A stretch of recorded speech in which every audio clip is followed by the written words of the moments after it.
esimene seksuaalkogemus oli 11-12 aasta vahel ja see oli siis, kui ma istusin bussijaamas. Tuli mees, küsis, kas ma oskaksin teda sõbra juurde juhatada, ta ise pole kohalik ja ma ütlesin, et eks ikka saab. Ja võtsin ära ta, siis ta ütles, et ta oli mulle 500 krooni andnud. Läksin kaasa ja siis ta ütles, et ma võin ööseks tema sõbra juurde jääda, ta on nende sõbra juures. Te ei oleks ütelnud küll, ma ei tea, kahtlust oleks tas. Ja oma käitumist alguses ka midagi välja ei näidanud. Eile ma sain sellest bussis, sõitsime juba Praxit, pidevalt toppis kätt minu põlve peale.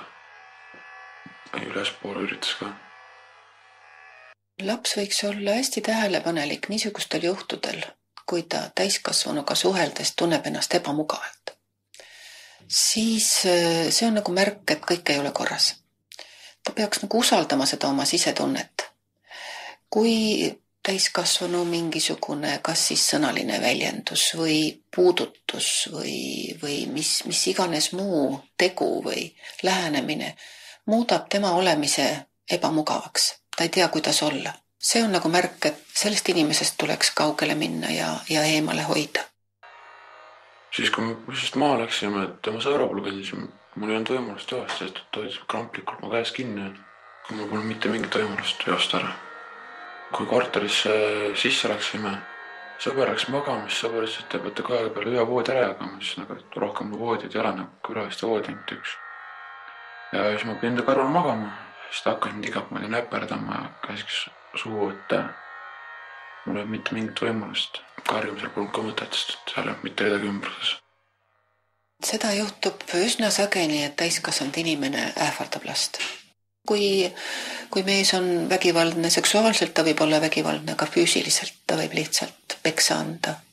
Ja samas ka see teine pool, et nad alati mitte ei ähvarda, vaid nad ütlevad, et see on normaalne asi, see on tavaline, kõik teevad seda, kõigiga juhtub seda. See pole mitte midagi erilist.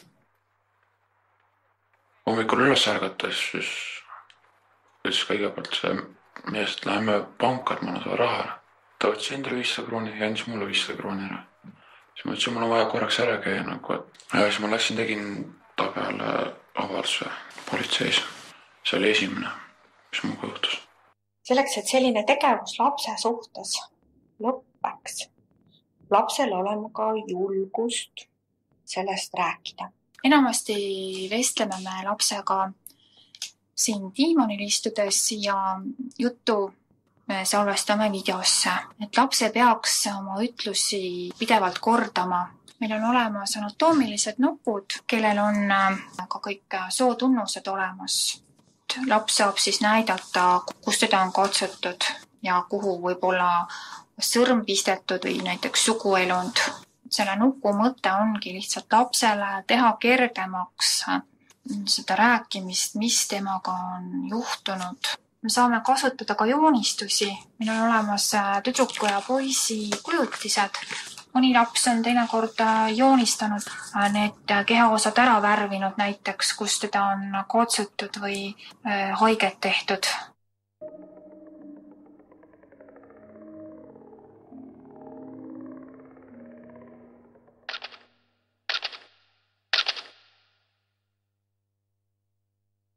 Ja järgmine suke episood toimus minuga, nagu mind ära kastati. Sõitsin ühistranspordis ja tukkusin. Sest olin väsinud, olin öö läbi ülevalnud, külm aeg ka. Ja mingi hetk tunnen, keegi vastikult õõruma vastu ja midagi. Tegin silma tahtsin, mingi mees vaib mulle otsa, vanem meesterahvas 30-ndast, 40-ndast. Ja alguses hakkab midagi rääkima. Lähen minu juurde, ma annan seda süüa, saad roolib tolle magada pood välja. See mees viis mind alguses poodi ostis mulle süüa, siis läksin tema juurde. Siis ta pani telekas selle pornokanali peale, Playboy kanali. Ja siis rääkis, et võiks ka teha. Ma ei taha ennast, kui sul pääs on, ma tulin sulle vastu, ma annan sulle ööbimiskoha, süüa, ma annan sulle raha ka veel. Mis ma sulle raha teen, mul ei ole su raha vaja. Lase minema. Ma ei lase sind minema, et sul ei ole mõtet aasta munnid kaasa, sind ei kuule keegi siin. Siis ta ütles, et jumala eest ära hakka karjuma, sest et lolli vead, siis ma pakun see elusad siit välja lähema. Siis ma ei julge mitte üht häält enam teha seal. Ja seal siis hakkas sama pull, mis esimene kord. Et ta hakkas mind nagu näperdama, käskis suhu võtta, võeti ise minult. Siis hiljem hakkas ta mulle helistama, ta teadis mu numbrit.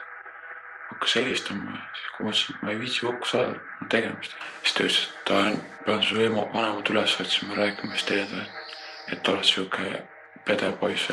Siis nõustasin iseenesest, mida minema. Kartsin, et vanemad saavad teada. Temaga ma olin koos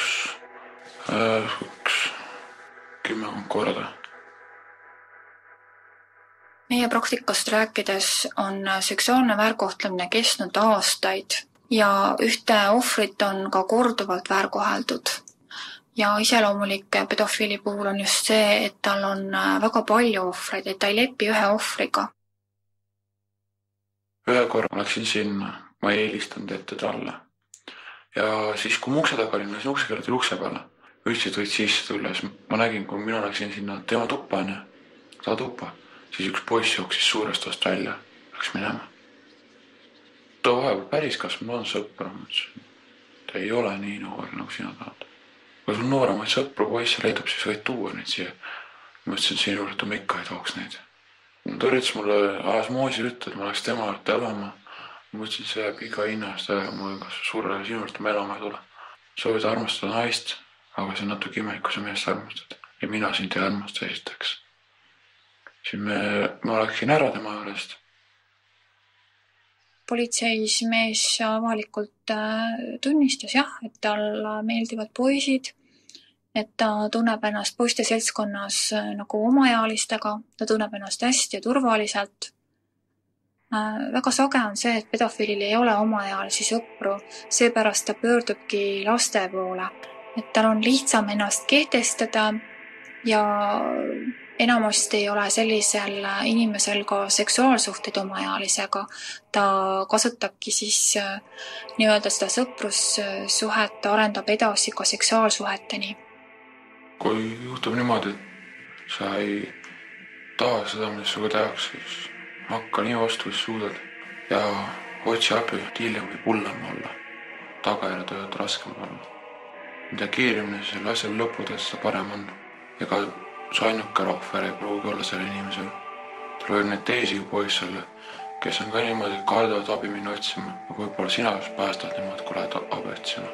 Päästad sina selle kurjuse ja pedofiilsuse küüsist.